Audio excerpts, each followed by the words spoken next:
love my HBCU. And boy, I love it, love it. I love it, love it. I love my HBCU. And man, I hope my team they won. Yeah. I hope my team they won. Yeah. Man, I hope my team they won. I hope my team they won. Yeah. I tune into the HBCU Sports Lab to see if my team won or lost. If they lost, I'm quiet as a mouse. But if they won, keep tab. I'ma do the dab, yeah. Dr. Cavil, he know what he be talking about. Mike and Charles, they know what they be talking about. They compress the analytic data with the hip hop. If you know them like I know them, they gon' tell you if your team, if they won or lost, and who the ball. So listen to Professor, yes sir, and pay attention, cause he gonna teach a lesson. This is Dr. Cavil with Inside the HBCU Sports Lab with Mike Washington, Charles Bishop. I say Mike Washington, Charles Bishop. You know Mike is still on assignment. I am supposed to catch up with him tomorrow, but Charles is on assignment too now. So we got a full team in the slate. It's going to make sure you get your news from Inside the HBCU Sports Lab. So welcome to episode 647 of Inside the HBCU Sports Lab radio show and podcast, the show that's covering the sporting HBCU dash for all things HBCU sports for institutions large and small. From the NEIA to the NCAA, we share insights and information on the HBCU sports culture, HBCU athletic aesthetics to facilitate the story of HBCU athletic programs and the business of HBCU sports. In short, we just call it the HBCU sports pedagogy. I'm your host, Dr. Kenyatta, along with my co-host, Mike Washington, Charles Bishop. We're filming from our home studios and sending the signal live to KCOH 1230 AM studios with the Texas Radio Hall of Famer, multi-Hall of Fame, I should say, Ralph Cooper in the beautiful home of Texas Southern University from Houston, Texas. With that being said, let's bring our other colleagues, co-hosts on the show today. That's David L. Rose. That's Bryan Fulford, as well as Wilton Jackson II is back in the building. So today's episode of Inside the HBCU Sports Lab is sponsored by THG Agency. THG Agency is a company that provides sporting, educational, consulting, and data analytics. With that being said, David, how are you doing today? Doing good, man. It's almost Friday.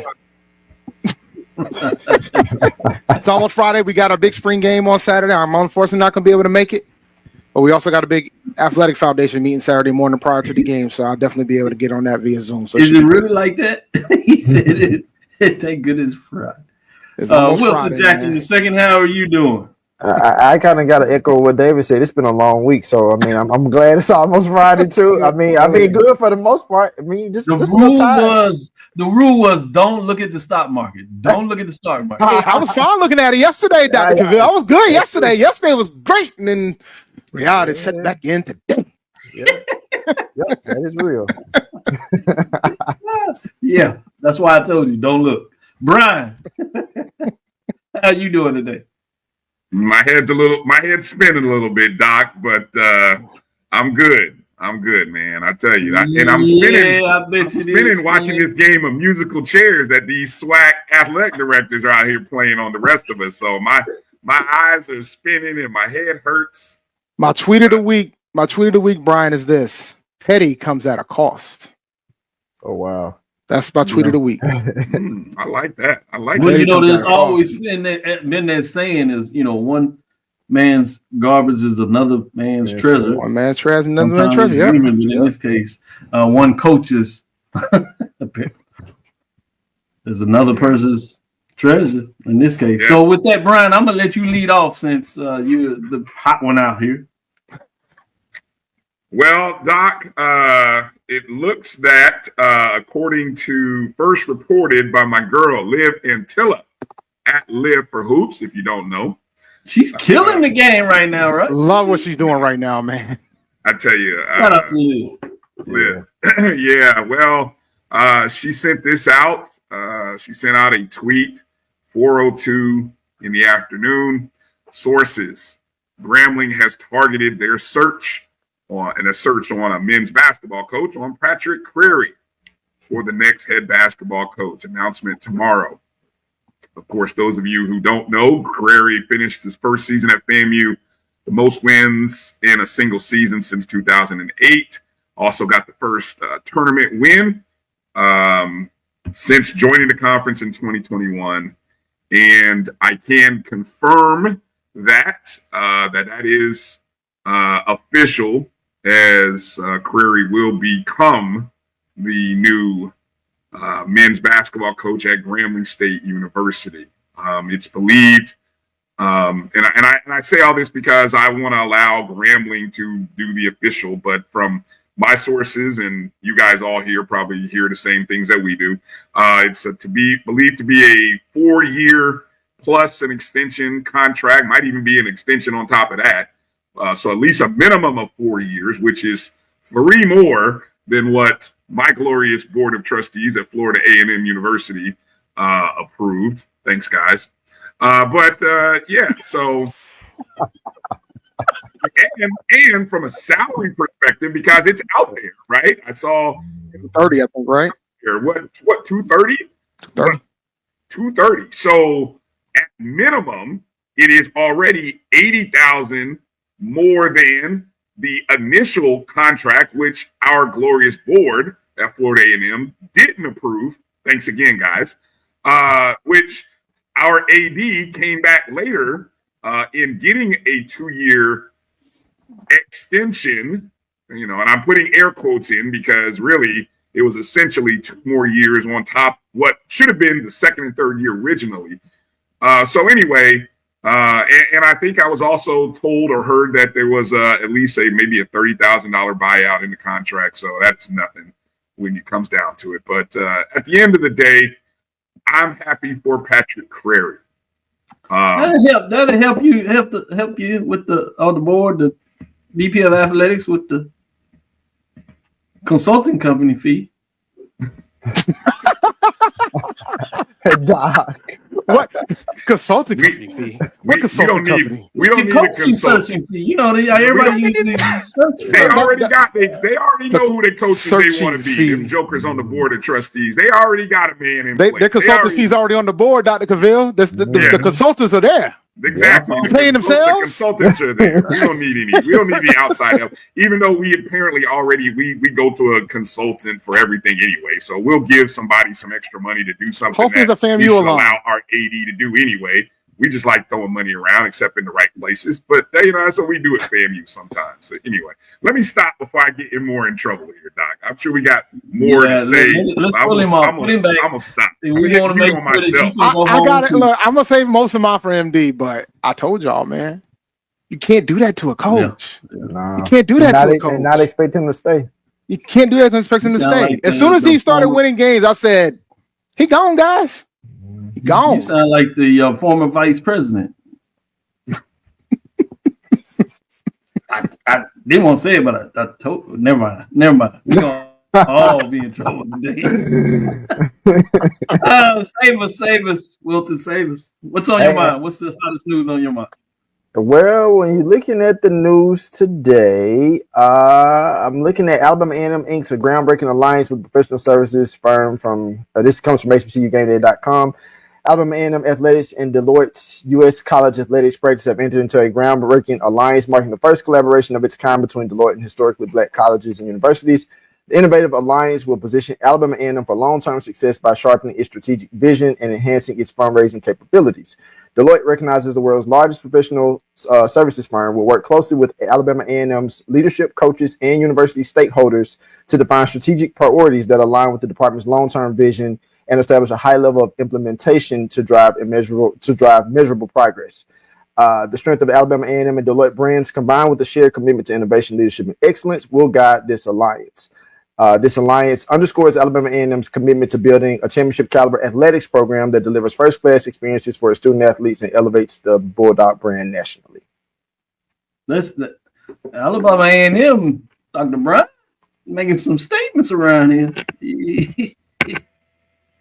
He took his little time, a year in the mix, and slow played everything. All of a sudden, bam, bam, bam, bam. Okay, Magic City here, consulting company Deloitte here, coaching hire here, plugging somebody away, coaching hire there, plugging another person away, coaching hire here.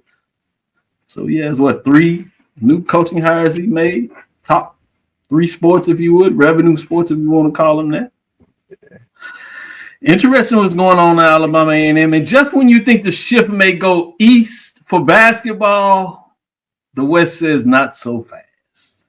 So with that being said, and obviously I know in SWAC basketball there's not an East and West, but everybody likes to talk about the East and all these other sports, but they just somehow forget the basketball, particularly on the men's side.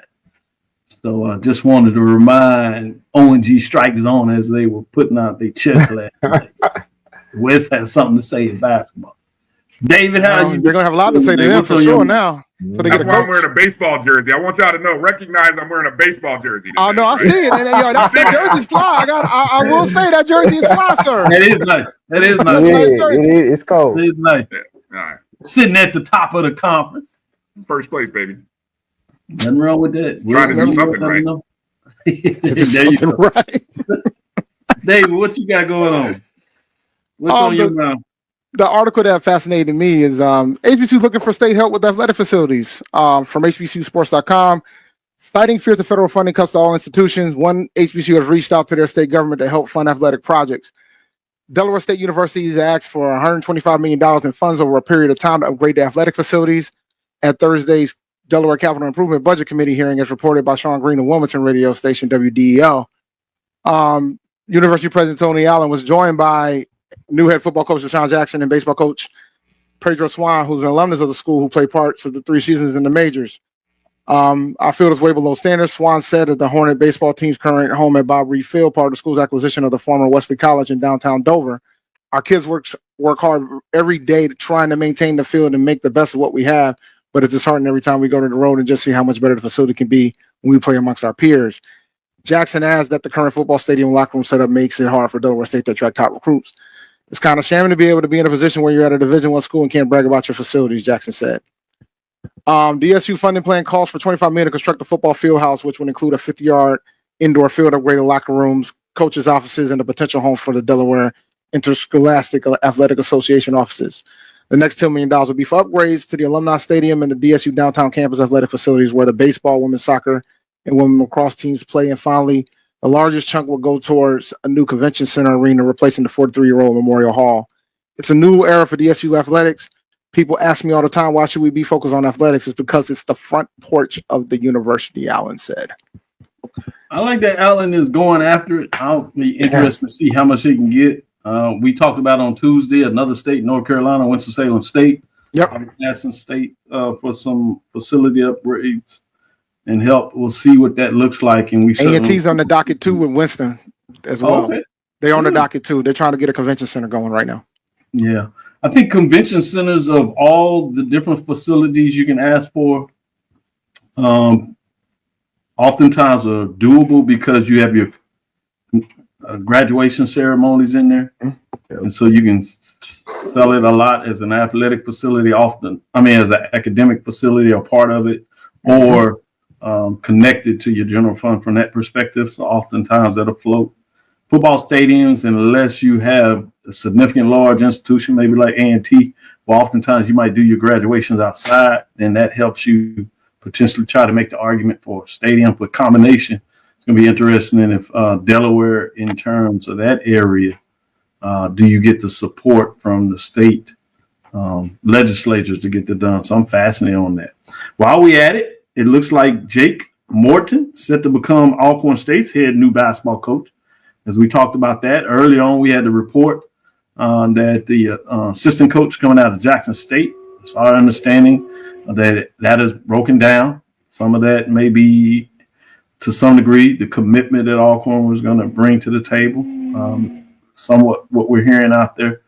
So we'll let you marinate a little bit on that perspective. But, when one opportunity is not made and somebody else has the opportunity to step up, and it looks like Jake Morton will be the individual for Alcorn State. Prairie View and Alabama State are still looking for women's basketball coaches, so we'll see what it looks like. And then we just heard that Morehouse on the men's side, after several 20-win seasons, co-championships, regular season, the men's basketball coach, head coach, Doug Wheatler and assistant coach Terry Polk will depart from their roles at Morehouse College effective immediately. This sounds like some disagreement may have taken place.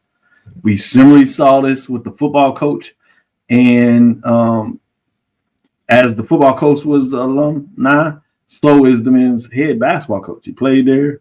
So challenge. This is done by the outgoing president. Remember, this president that announced his retirement, and it's coming up to his final days. So interesting if we'll ever find the backstory of what goes on there, but tough to kind of see that when it looks like a basketball program coach has the institution going in a solid direction, and hopefully it wasn't anything outside of the normal, just agreements, which is still bad enough. But with that being said, let's take our first break. Come back on the other side. We'll talk about some other academic side of the house in terms of looking at business from sports connected with HBCU. Get your little thoughts on that. So to take our first break, come back on the other side. We'll talk about that.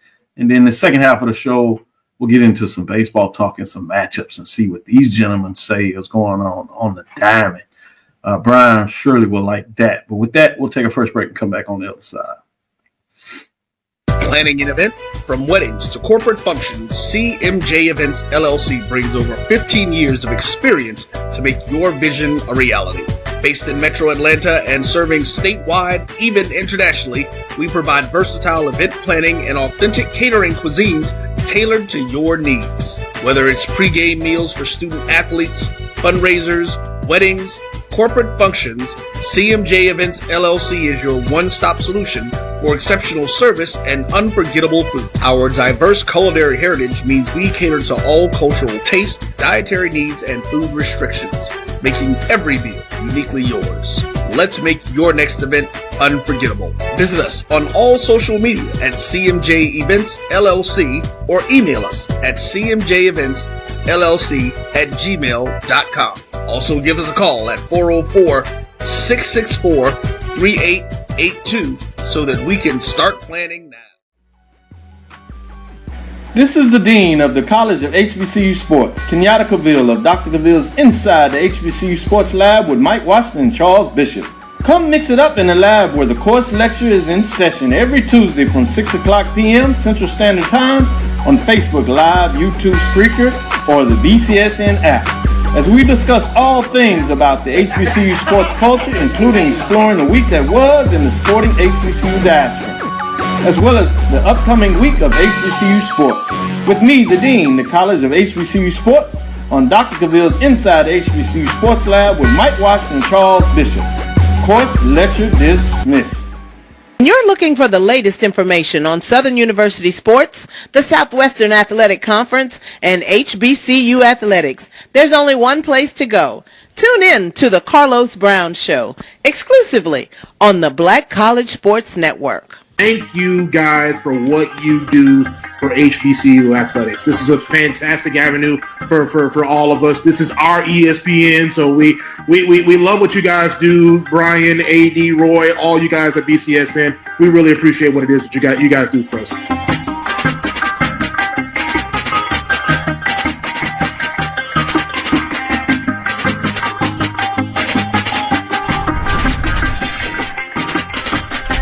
Press the analytic data with your hip hop. If you know them like I know them, they gon' tell you if your team, if they wanna lose, and who the ball. So listen to Professor, yes sir, and pay attention, cause he gon' teach a lesson.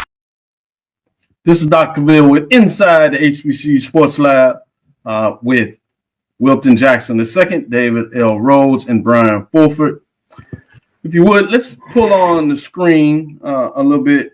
I want to talk about this conference putting together here at Texas Southern University in partnership with the Department of Health, Kinesiology, Sports Studies, as well as the Department of Athletics. April the 24th to 25th, we are having a HBCU Sports Conference where we will be bringing in commissioners of HBCU conferences on Thursday. For them to talk to students about getting into the business, if you would, as well as thriving in the business. So we'll get a chance to talk about what that looks like This is coming out of the Center Africana Futures at Texas Southern University, which we will proudly present the AI in athletics, understanding the value of historic brand association, innovation, digital media for future growth and persistence, and it's as part of the HBCU Sports Ecosystem Symposium Series. I'm excited about being able to lead this from the front as the Dean of the College in partnership with Dr. Tanisha Taylor out of the School of Communication and work that she does as the director of the Center for Africana Futures. She has been doing this type of work and allowed me to partner with it. And this is an opportunity to bring some of the leadership of HBCUs, some of those influencers together to talk about the current state of HBCU athletics as the college landscape, as we all know, is changing. We're in the midst of what we thought this week would be the announcement of the House versus NCAA settlement. Still looks like most people believe it's going forward. They did meet Monday. That was of the day when the NCAA men's championship was held that night. And with that perspective, it looked like they were going to push forward. And they said about a week, we probably will have an announcement as she asked them to look at some things. But with all those things on the table, NIL, whether you're going to opt in based on the fact that if this settlement is approved, you have the opportunity to opt in or opt out of that $20 million. Obviously, you don't have to spend that, but there's a lot of framework of what that looks like. And so we want to have some of the discussion. We want to make sure our students are involved on the front end. They get an understanding of what this looks like. My sport management students, both at the undergraduate and graduate level, some business students across the campus, communication students, many of them wanted to get in sports. And oftentimes the professional level is the angle, collegiate level, whether that's what I refer to now as the Super 2 and the Power 2, collectively formerly known as the Power 5, that is readjusted itself as I talk about conference chaining all the time. Now we have our students have an opportunity to sit and talk with folks as we've taken them to different conferences. So we also want to put a lens on HBCU conferences at the collegiate level. That being said, I'm going to go to you first, Bryan. And what are your thoughts of hearing this type of announcement, this type of event? Well, Doc, I think the biggest challenge and question that I think every athletic department should be asking themselves is how they can better navigate this new space of college athletics. And I think utilizing the resources within their campus are more paramount than ever. You have, from a technology standpoint, from communications to business, you have professionals, people like yourself, who are in roles teaching the things that your athletic department uses on a daily basis.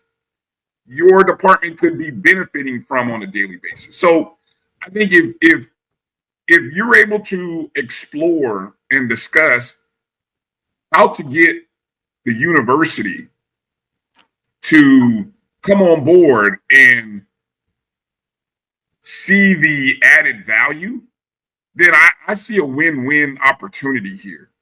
And I think HBCUs, I really felt like, and I can't use every school, I can only use the one that I love to death. But I've always felt like there's a disconnect between athletics, and I see Dave shaking his head. So, I mean, that's probably happening to his school, Wilton, maybe his, and Doc yours. But I know in my school, I feel like there's a disconnect, and I've never understood why. And so this is a great opportunity. And I hope, Doc, I don't know, hopefully university presidents, with everything, this is the one thing you got to remember. This is all happening in athletics. And Doc, you always remind me this, and I'm aware of it, but I'm always reminded. doesn't happen, folks, without the knowledge, consent, blessing, understanding of the presidents of your college and university. It may seem like they're hiding under a desk and don't have any idea what's going on, but that's just to keep us off the trail. They're the ones, none of this is happening without their knowledge, right? So somehow there's got to be more involvement, more synergies here. And I hope this symposium is able to help bring that forth. Good stuff. Good stuff. Wilton, I'm gonna go to you since you're fighting with us. We're gonna tease you about upgrading your Wi-Fi system.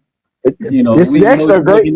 That big money, and we're giving you your allowance. You know, your work that you do here. Use that money. You know, instead of buying these. I know you like nice things, nice clothes, but your wardrobe is pretty tight. You know, you don't have to have something new all the time. Right. You spread some of the love. Spread some of the love. But in all seriousness, if you would, Bryan, slide it down just a little bit, so people can see a little bit of some more of that wording in there. That'll do it. Yeah. But as you heard us talking about this conference, we're going to have a Texas Southern Symposium, to be specific. AI, athletics, understanding the value of historic brand association, innovation, digital media for future growth and persistence. It's part of this HBCU Sports Ecosystem series that we'll be doing this more often for our students, quite regular, if not multiple times a year, certainly at least once. And we're looking at doing it via semester, depending on how we can push things forward and the buy-in we get. What are your thoughts in terms of how you can specifically take things that are outside of the HBCU scope and ask those questions internally from HBCU leadership in regards to how they see the environment, specifically looking at HBCUs in the athletic framework? As far as how it interacts with AI, how they would use AI, digital media, brand associates, innovation, all the things that are cutting edge, how do you bring them into the fold in terms of this? I think you start with doing some of the things that you guys would be doing with this conference. I mean, here's the thing. I can remember about 2 years ago, well, maybe not even 2 years ago, almost a year ago, I was sitting in a conference. It was more of a journalism conference, and we were talking about AI and like some of the things that were going to come with it and how it's being used. And of course, we as journalists, the humans that we are, we're looking like, why would we want, artificial intelligence or anything like that doing the work that we do? But the reality is that it's only going to continue to get worse. Well, not worse, but like it's only going to continue to be used. So I think that if you look at it from that standpoint and you always want to stay from a cutting edge side of things, students are going to be using it. I can tell you right now as a professor, I know my students use ChatGPT. I know they use these things every day. So as a matter of fact, some have told me, pulled me to the side, say, yeah, Professor Jackson, you can do this you could generate a picture, you can generate a headline for a story and things like that. And I'm thinking to myself, I sure hope you're not doing this on your assignments, because if that's the case, you get bad grades. But I say all that to say this, from a standpoint of using it for athletics, brand recognition, things like that, I think that the more we can kind of get acclimated to using it properly for to more so generate a positive image for what we're trying to do, I think it's a good thing, in my opinion. It's certainly not going anywhere. I appreciate that. It sure ain't. That's true. So Dave, jump in here and tell me your thoughts. So I think this is great from a conference standpoint. I think this is big, but to kind of circle what Bryan was saying involving like the synergy, I think we have, and I'm pretty sure every HBCU has it, they have students who love the institution that they're at, and they let social media know how much they love it. And I don't think we do an adequate job in pushing that forward or giving those students those opportunities if possible when it comes to trying to help out in some of these things from an athletic standpoint. Like you have there's some institutions where like the marching band's got a better videographer than the football program. I'm serious. Like, I mean, seriously, like I'm just like, when you, those are the type of things where you have the talent on your yard. You should leverage it. Now, when it comes to AI, man, it's It's funny you mentioned AI in journalism, where HBCU Game Day uses it all the time, and I don't blame them. You should. Yeah, and they just make the mention that it is AI, and then it's front facing when you do that, particularly from that perspective. Absolutely. Yep. So I think we have to adapt and embrace the technology that we have and use it to our advantage, because that's what everybody else is doing. Like if we don't, we're gonna continue to fall behind, and that's the last thing we need right now. So and don't get me started with NIL. Like, we're having a big athletic meeting to discuss the forward plan about how to manage NIL long term from anti-athletics perspective. So, and the other thing about this meeting is to understand that I think the challenge that you also have from sports, because there's the natural competition side of this, right? You know, Prairie, Texas Southern, when they go at each other in athletics, you know, they leave nothing on the table. We've heard some of the legendary rivalries between Grambling and Southern.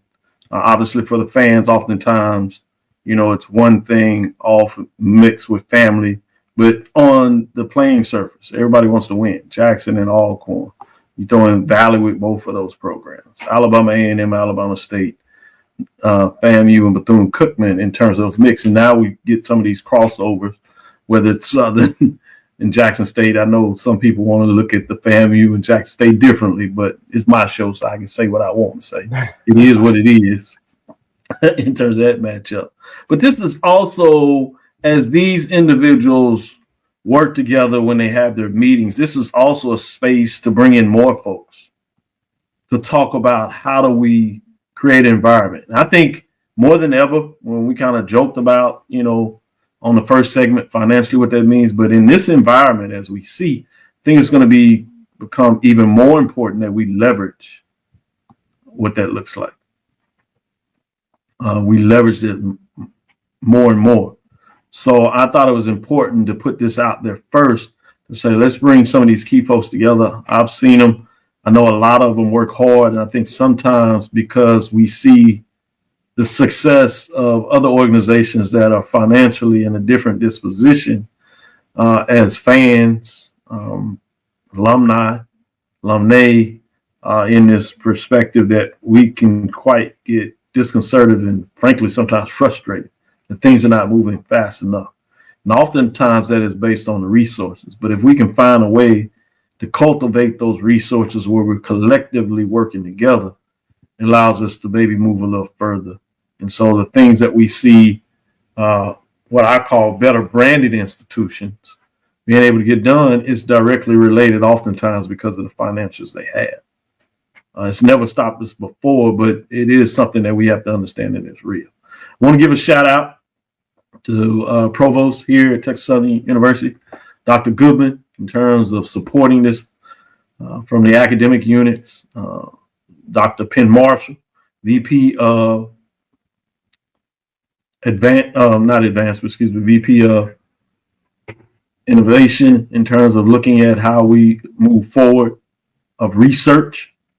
Last week we had TSU Research Week, Innovation and Action, Advancing Participation in Research, Entrepreneurship, and Community Engagement. So one of the things that we're looking at from an institution is not just the research, but looking at developing freshmen when they come in, particularly in a freshman seminar class, where they also get the basics from that perspective, but to start looking at what it means to consider entrepreneurship. How to, after you develop yourself, get your basics down in whatever core business, working somebody, at some point you look at what does it mean to become an entrepreneur. Also, the community engagement. HBCUs have always been based on the community, but over a period of time, we may have gotten away from that a little bit. So we want to make sure our students understand the functionality and the importance of that. So I wanted to shout those people out, particularly, obviously, President Crawford, that allows this to go down for Texas Southern University in terms of holistic look at that. I wanted to close out and thank them for the support they provided me as the Dean of the College Education in the Roderick R. Page building here at Texas Southern University. We'll take a second break, come back on the other side. We'll get back into some baseball talk. I want to get their thoughts in terms of how the baseball landscape is coming out there. Interesting when this week will give us the halfway mark for the SWAC. They're way past that in the SIAC. So we'll see what these gentlemen think about where teams sit in the conference, where we can expect it. We'll give Dave to even share a little bit on the independent of North Carolina A&T.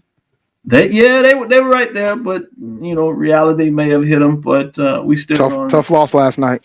Yeah, it happens. It happens across the landscape. But hey, we push forward. With that, take our next break and come back on the other side, and let's get back into some baseball. Maybe even share some love to softball. Since 2002, Empowerment Resources, Inc., a nonprofit organization, has empowered more than 1,500 youth and adults in Duval and surrounding counties through its programs Journey into Womanhood, Girls Mentoring, Life Skills for Teens, and Parenting Education Coaching. To get involved with programs, volunteer, or donate, visit www.empowermentresourcesinc.org. Follow us on social media, facebook.com/empowerment.resources and instagram.com/empowermentJAX.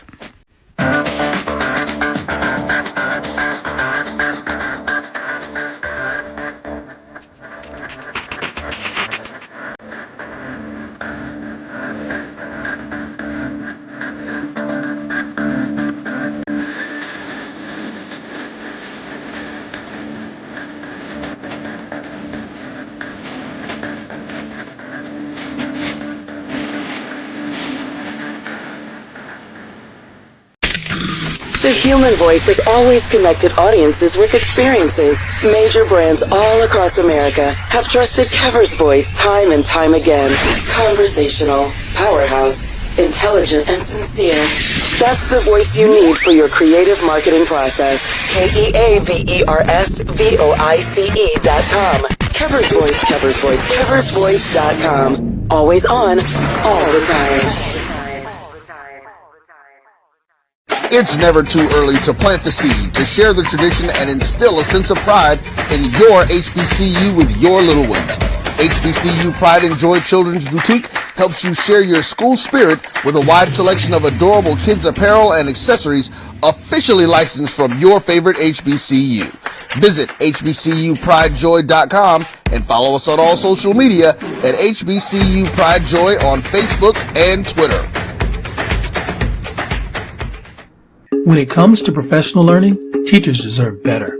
From the leader in online learning, Stride brings you the Stride Professional Development Center, an on-demand library of mobile-friendly courses that gives teachers choice and flexibility, allowing them to learn anytime and anywhere. Our dynamic courses provide bite-sized learning and help educators advance their knowledge while also gaining professional development hours. It's time you take charge of your learning. Visit us today to get started. Compress the analytic data with your hip hop. If you know them like I know them, they gon' tell you if your team, if they wanna lose, and who the ball. So listen to Professor, yes sir, and pay attention, cause he gon' teach a lesson. This is Dr. Bill. We're inside the HBCU Sports Lab with Bryan, Wilton, and David. As we get back into the talk, I want to give a little bit of update in terms of the SWAC standings. Remember, this is the first year where you do not have it broken up into East and West. The SWAC will still play 30 games, but instead of playing home and away in terms of your division, your 5 other division members, now you will play a 10 games slate. So you'll play teams from what was the opposite division. You will play, one team will not be on your schedule from all the 12 members. So you'll play 10 of the 11. And with that being said, this weekend will make the halfway mark. For those teams that were able to play all the games, that will get 15 of them in. You see the top teams in the conference are really stretching things out. I'm going to start for those at the bottom. We won't discuss these, but I do want to get it out there. Alcorn State, 0-12, struggling this year, 4-24, I should say, lost the last 10. You have Alabama A&M that's kind of played up and down, but it hasn't really worked out in conference play. Played some close games, but hadn't been able to get those W's. They sit at 2-10, 8-23 overall, and they lost 7 in a row. So they're really struggling at this mark. Arkansas Pine Bluff, 3-6 overall. They had a series canceled against Prairie View last week, canceled because of the weather, but they've lost 5 in a row. Yeah, Mississippi Valley State that It started off and had a good move, but then they ran into one of the Florida schools, and then they'll host another Florida school, so it might not get much better, but they've lost 3 straight. So that's your bottom 4. Your next 4 is Jackson State, which is surprising a lot of folks, 4-8. They lost 4 straight, including being swept by a team over there in Tallahassee. That does not sit well with those Jackson folks, but baseball diamond is where the Rattlers kicking up a lot of dirt and getting it done. I'll say that. Behind that is another team, Southern, formerly of the West Division, that is struggling a bit. They sit at 5-7. They have won 2 straight, picked up some needed wins. And then you have Prairie View that's sitting at 4-5. They lost 6 straight. It'll be interesting to see how this rained out series. They didn't get any of the games in terms of that. They played Southern early and took 2 out of 3, which is one to get done off of Nola, but they got Grambling coming in this weekend, but we'll talk a little more about that later in the last segment. And then you have Grambling sitting at 7-5. They've lost 2 straight, tough series that they took on. Took a couple of losses to Jackson State. Lost 2 out of 3 a couple of weeks ago, so they're sitting in the middle of that pack, if you would. Top 4 teams, you'll notice a refrain when we talk about this. Alabama State sitting at 9-3. They've won 3 straight. Texas Southern 10-2. They've won 7 straight. Bethune-Cookman at 10-2, and they won 3 straight. FAMU is at the top. Just a 1-game lead, though. They're sitting at 11-1, but they've won 3 straight. Of the top 4, 3 of those 4 are formerly of the Eastern Division. That probably doesn't surprise a lot of folks, but it is what it is. With that being said, I'm going to go to you, David, on this. What are your thoughts in terms of, let's look at those top 4 teams. And obviously you can talk about a team that may concern you in terms of where they sit now, or you might go in a different direction. But what are your thoughts in terms of, as we hit this midway, where baseball is leaning to in the SWAC? Texas Southern has to defend the West on their own, is what I'm thinking. They're the only ones that are in the top 4. It's like they're like they won a lot. They won 7, like I said, 7 straight in a row. Texas Southern is defending the West like by themselves right now. So I'm fascinated. Yeah, they literally holding up the life of the West. You're correct. So I'm fascinated to see if they can pull away and potentially end up winning the conference. But it's tough to get past the Florida schools, man. They'll have their chances. They face those teams. They face FAMU. So it'll be interesting. You'll get those matchups, which will be good when you get some of these matchups between these top teams to kind of spread stuff out. Also, you'll do that in the middle to see who can stay in the race to make sure.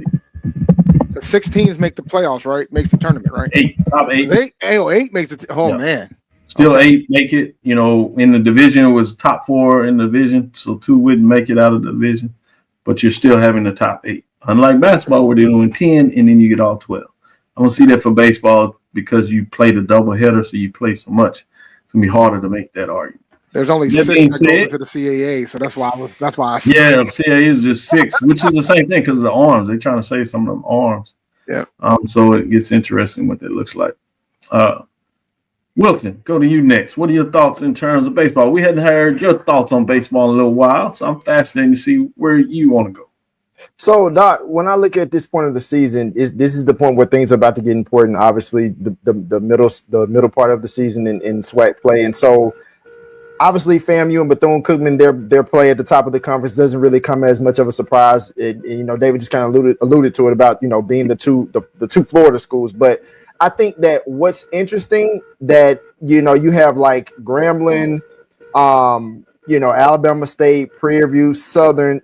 For whatever reason, just in my mind, just based off the tradition of those teams and how they've done in recent years or over the years, I don't see them. One of those teams in that bunch is not going to stay there by the end of the season. I don't know which one yet, but I have a good feeling somewhere between Grambling, Prairie View, or Southern, somebody's gonna make a run throughout the second half of the season. I just don't know which team it's gonna be yet. Alabama State is playing strong. You kind of alluded to it. They won their last 3. Like I said, FAMU, Bethune-Cookman, obviously the top 2 teams, on the in the conference or what have you. But I definitely think one of those teams between Grambling, Prairie View, and Southern are gonna make a run. That's just that you can document me saying that on April 10th. That one of those teams are gonna make a run. That's going to be interesting because what I would get concerned about those teams there, particularly like you see at the top. You know, I know Grambling and Southern play, Prairie View, Southern play, but will those teams kind of cannibalize each other? Right. You know, will you get to play maybe those teams at the bottom of the conference to push your way out, or will you find a way to get some of those teams at the top and take 2 out of 3 or find a way to get the broom out, which is really what those teams in the middle need to do. They're going to make up some ground. That's the challenge you got, is that you got to play above what the other teams are playing. You can't just match them taking 2 out of 3. You got to get some sweeps in here. And you certainly can't get swept, and you can't really lose a series or you're just fighting to really make the tournament and looking at your seeding in that bottom 4 of the top 8. Let me go to you. So I'm fascinated with what you said there, Wilton, to see who can make that move. And you're right. One of those teams probably will, but it'll be interesting which one of those teams will. Bryan, where are you at? I know your chest is out and deservedly so. You do have your baseball shirt on, so you're appropriate dressed in terms of this time of the year. But what is on your mind in terms of the SWAC with all this baseball action going on? Right. Obviously, besides our dominating win over Jackson State over the weekend, 5 wins in 6 meetings by baseball and softball. It was a great weekend to beat the Tigers. You know, we celebrate those type of weekends whenever we can get them. So Jackson State fans, you know, they can talk about us today. They're having their laughs, ha ha ha. But it's painful what we did to y'all all week. But anyway, what's fascinating? That's why this rivalry is so fun. I never thought we'd come to the SWAC and find a new friend in Jackson State. You know, we were so stuck on beating up on Bethune-Cookman that we had to get out of the state, and we found a new friend. New frenemy, I guess that's what we can call him, right? Is that a good word, Wilton? Yeah. Frenemy. I like it. Frenemy, so, frenemy. I'm looking at Texas Southern schedule, and Doc, you know, your people, they're gonna be upset with me on this. Boy, you talk about feasting on a soft. I mean, where's my Charmin at? The schedule at the beginning of the season could not be any softer. You have gotten sweeps over Alcorn State. They're so low, they don't even come up over the advertising. Be nice. Then you got a sweep over Alabama A&M. You swept Mississippi Valley State, the 4th worst team. And guess who's coming to town? I don't know. Are they coming to town or are you going there? Hold on, let me look at the schedule. They're coming to town. UAPB. So, I mean, man, all 4 of the first half of the season, 4 of the 5 series are against the worst programs right now, according to schedule. I mean, kids play hard, coaches coach hard, great. But production-wise, they're the worst of the worst right now. And hey, you'll walk out of the first half of the season with a 13-2 record. Congratulations. Then the reality will hit y'all down the stretch. As now, Prairie View, look, we swept Prairie View, so but that's a rival. So I get that's going to be contentious. But after that, then you get Alabama State, Southern, FAMU, Bethune. 9 of the last 12 are against the top 4 teams. Man, that's going to be tough. That's going to be tough. So, you know, if Texas Southern can maybe win, I don't know, 3 or 4 of those down the stretch, I mean, who knows, man? Texas Southern might find themselves hanging around for a 2nd, 3rd seed. Who knows? I mean, you know, not gonna say that conference, not saying the conference title is in line, but anything is possible. As a great former NBA Hall of Famer screamed after he won a title. That's why you guys got to take over. Y'all gotta rep the West, Dr. Cavil. Rep the West. The way he's out here I thought we would be in the mix, and I was gonna go tell Coach Robinson, you know, let's go, and he broke it down. It's like enjoy these 2 weekends. You gotta rep Rev the West. Take out. Listen, I had to deal with this when we were in the MEAC. Take down the Florida schools. Take them down. I'm with you. Take down the Florida schools, man. We won't stay long on this because it's just not good talk. Norfolk State is at the bottom of the NEC. They've lost 7 straight, 1-11 in conference. Delaware State is 2-13 in conference. They lost 14 straight. Maryland Eastern Shore is 3-12. They lost 9 straight. Coppin State has least moved out of the bottom 4. They had 5-7 and they won 3 straight. So credit to Coppin State of playing a little bit there. And then unfortunately, we just saw that A&T that had got off a pretty good stretch in terms of what they do in conference play. Had a tough game last night. So it was interesting in terms of what they're trying to do in terms of conference play. So still 5-4 in conference. We still tied for third. It's a winning record. That's still up there for now. Yeah. Yes, up there for now. I mean, I'm gonna try to catch them when they play Northeastern up here in Boston. So it's up there for now. Hey, you got a winning record in the conference play. Yeah, you at least have a chance when you're doing that. They got to do a little work, but at least in the mix. In terms of being 5-4, that puts you 2 games back out of first. From that perspective, you're just talking about a series. Yep. Northeastern, as you mentioned, sits at 7-2, while A&T sits at 5-4. And they have they're tied with Delaware, College of Charleston at 5-4, while William Mary's at 6-3. So that gives you a little update from that perspective.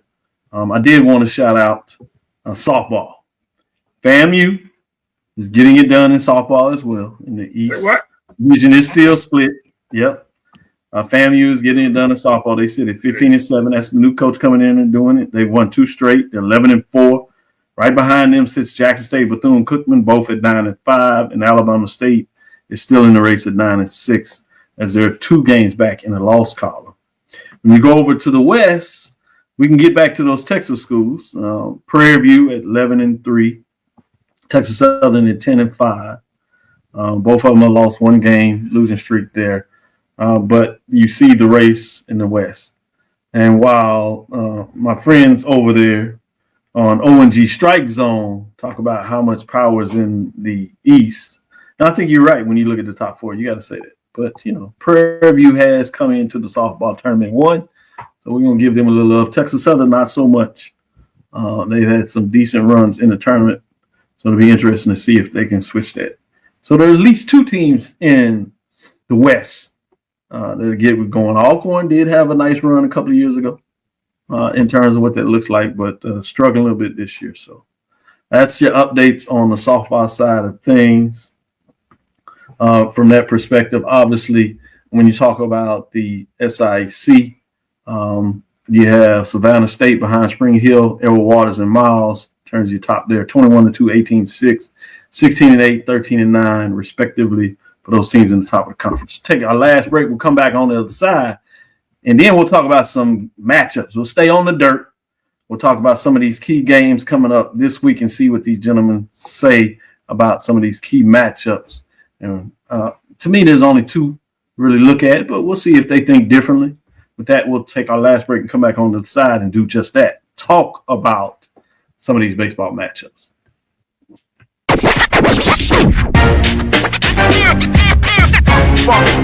It's like a loop machine. All around town, trying to get down.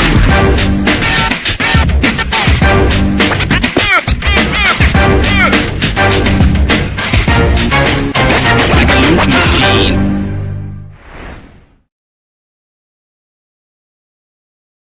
You're looking for the latest information on Southern University sports, the Southwestern Athletic Conference, and HBCU athletics. There's only one place to go.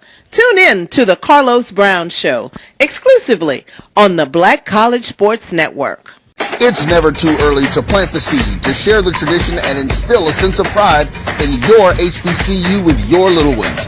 HBCU Pride and Joy Children's Boutique helps you share your school spirit with a wide selection of adorable kids apparel and accessories officially licensed from your favorite HBCU.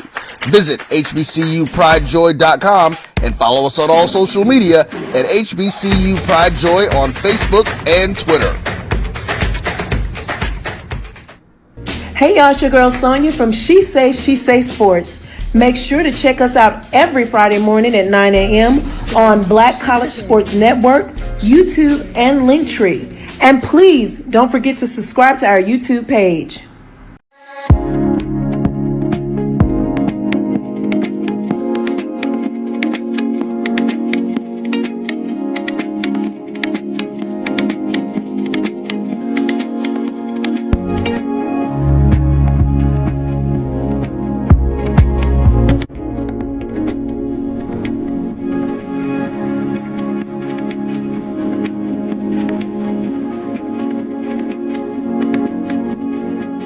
Press the analytic data with your hip hop. If you know them like I know them, they gon' tell you if your team, if they wanna loud and who the ball.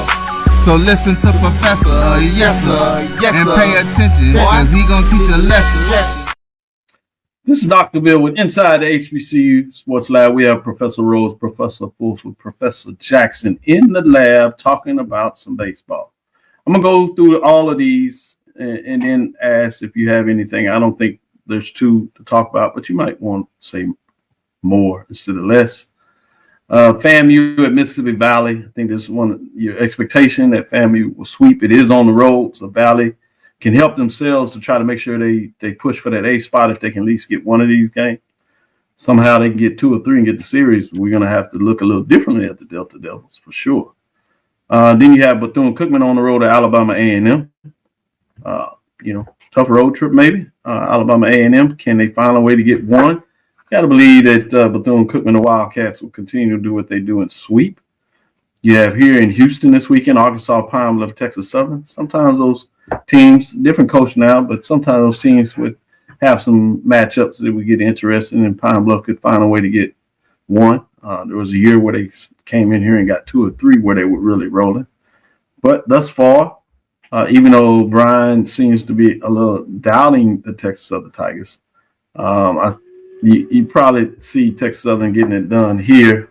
They need to get the sweep. I will agree with Bryan there. When you play the Dogs, you better make sure you knock them out because you don't want to catch the fleas. That being said, you have Alcorn State at Southern. This is a series that Southern would want to get right on. It's at home. Pat the stats. Which they're doing pretty well in a couple of players with the bats, but need to get those wins. The 2 that I'm looking at, Grambling at Prairie View, Jackson State at Alabama State. If Jackson State is going to make that move where we said one of those 4 teams, this is the series Wilton where they can start that. So of those 6 matchups, are you with me in terms of ones we're looking at, or are you going in a different direction? Which one are you going to talk about in terms of those matchups? Oh, I think for me, definitely it's Jackson State and Alabama State this weekend. This is a series that Jackson State could really use, to the point of what you just said, could really use to kind of kickstart some things for the second half of the SWAC season. And I feel like they have the pieces to do it. A series win like this will really catapult them and give them some additional confidence. I feel like that would prepare them for that second half. Sometimes it only takes that one series that can really make a difference. And this is a traditional Jackson State baseball team that over time may not always start strong, but typically they finish strong, and then when they get to the tournament, they always have strong outings. May not necessarily compete for a SWAC championship, but they've been known to have a strong program when it matters the most. So this could be the start to that. Good stuff. David? I have to agree with you, Wilton, man. I think Jackson and Alabama State is the one. Like, that's the series. If they're gonna make a run to try to get into that top 4 and keep the momentum going, they gotta do damage here. A sweep would be optimal, but at minimum, they gotta win the series. Yep. And hopefully your best pitcher, Elliott, is gonna be pitching for you guys. Y'all gonna need him. And to your point, you want to get out that 8 slot because the 8 slot is not gonna help you. You face the number. You're gonna end up facing FAMU of Bethune-Cookman, man. Right. Exactly. You don't want that. I think you don't want a part of that either. You're playing Bethune-Cookman. You need to get up to 6. You need to get to 6. That 8 and you can slide one in there and get that winter bracket and make some magic happen. But I think you want to at least get in that 6 spot. Mm-hmm. You're going to have a chance, to go deep and take your chances in the tournament. I'm not sure about 7 or 8. With that being said, Bryan, can I sell you on the Grambling Prairie View, or are you going to stick with Jackson Alabama State? I'm glad you said that because that's a matchup where I recall going back to seeing those two teams at the Cactus Jack, and I recall watching them, and I'm gonna tell you what, I will not be surprised, and I say this as I just was looking at the pitching of both of these teams. Don't be shocked when you see these scores this weekend. Grambling and Prairie View, whatever the over is, if it's over 9.5 runs, take it. If it's 10.5 runs, take it. Both of these pitching staffs are giving up 8 and 9 runs. Yep. This will look like a football score. You're gonna look at the scores and be like 13-10, or I was just about to say 14-8. Right, exactly. You're gonna see. I guarantee we're gonna look back and we're gonna see scores like that, and you're gonna see. I mean, first team to 10. You're talking about the 2-point conversion is good. Yes. I mean, this is what is pitching when it's Grambling and Prairie View, huh? Look, when I seen Grambling put out the bat somebody in the beginning of the year, that told me all I needed to know right there. I mean, but the fun part of baseball is the hitting. So, yeah. But you still need some good pitching to win some games too, though. I mean, playoff time is when pitching time matters, but during the season, it's hitting time, guys. But unfortunately, Dave, unlike in Little League, they don't stop for time.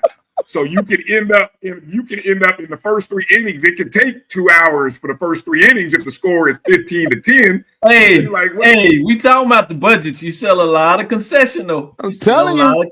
Are you selling beer? Because that's what you're gonna need. You're gonna need some beer in those stadiums. You don't want your guys I will say napping. this in Prairie View. In Prairie View, they do have beer. They do. Y'all doing good. There you go. There you go. Some things right then. They do have beer. There you I'm go. just saying. I'm not saying that I partake in it, but I've seen them pour the cans. You can call it bad baseball all you want. I mean, I'm just gonna call it, just whatever it is. They're gonna have to institute some time limits. They say, well, this has. Yeah, they're gonna bring the pitch clock. The pitch clock gonna return. The pitch clock gonna make an appearance in the college at some point. It's coming. Yeah, some Well, point. they had a pitch clock now. They had a pitch clock. Probably that's not gonna stop when you're hitting it. That just means you got to deliver the ball. But if they hitting it, not getting out, Isn't there a rule? There's like a high school rule. You talking about an inning clock? There's no inning clock. Yes, like 10 runs. You got 10 runs in 45 minutes. We can't go longer than 10 runs in 45 minutes, whichever comes first. I'm just saying. But that's good. That's good stuff. But so it'll be interesting to see what as we get that halfway mark. We really get in some good discussion next week to see, who's in the lead of the pack. Do we believe we got any indication of who may be able to pull off from some other teams? Is it going to stay close down the race?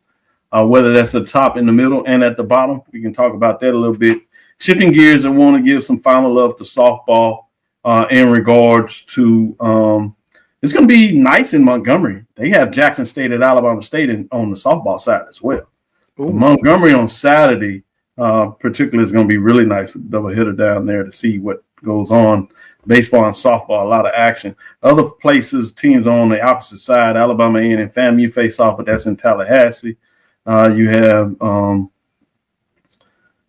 Prairie View is going to Arkansas Pine Bluff in those matchups, and you have Texas Southern at Southern in Baton Rouge, and you have Grambling at Alcorn and Longman. So interesting there, but doing Cookman at Mississippi Valley. So not much in those. I think the one to look at over there is Jackson State and Alabama State as well in terms of what goes on the softball side of things to get into action.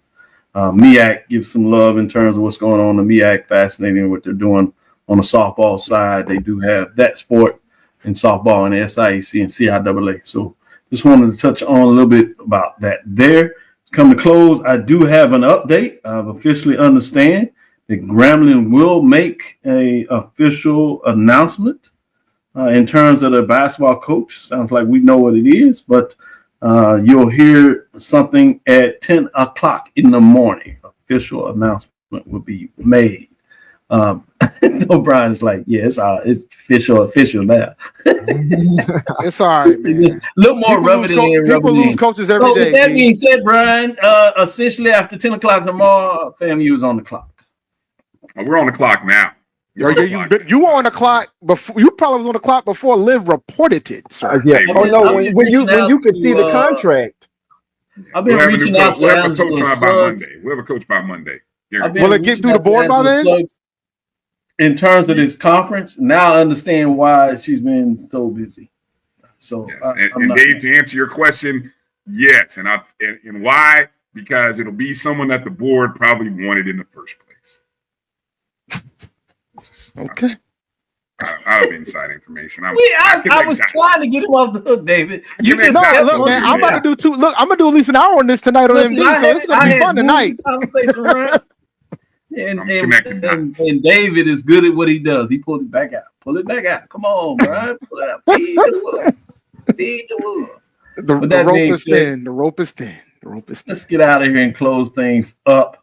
I want to say thank you for listening to Inside the HBCU Sports Lab. Make sure you share our podcast with your friends and colleagues. I am Dr. Kenyatta, Cavil, the Dean of HBCU Sports, coming from inside the lab in the College of HBCU Sports with Mike Washington and Charles Bishop. Again, I want to thank you for listening to Dr. Bill's Inside the HBCU Sports Lab with Mike Washington, Charles Bishop, every Tuesday and Thursday. We'll get your baseball on this weekend or some softball, get into some action, check out your team. We look forward to the next week as we discuss the latest news in the lab. Follow me, Dr. Kenyatta Cavil, that's Facebook or Instagram. Threads, that's DrKenyattaCavil. Inside the HBCU Sports Lab on Facebook and YouTube. Dream big, continue to move forward. We'll talk with you soon. Bryan? Course. Wilton? Lecture. David? Dismissed.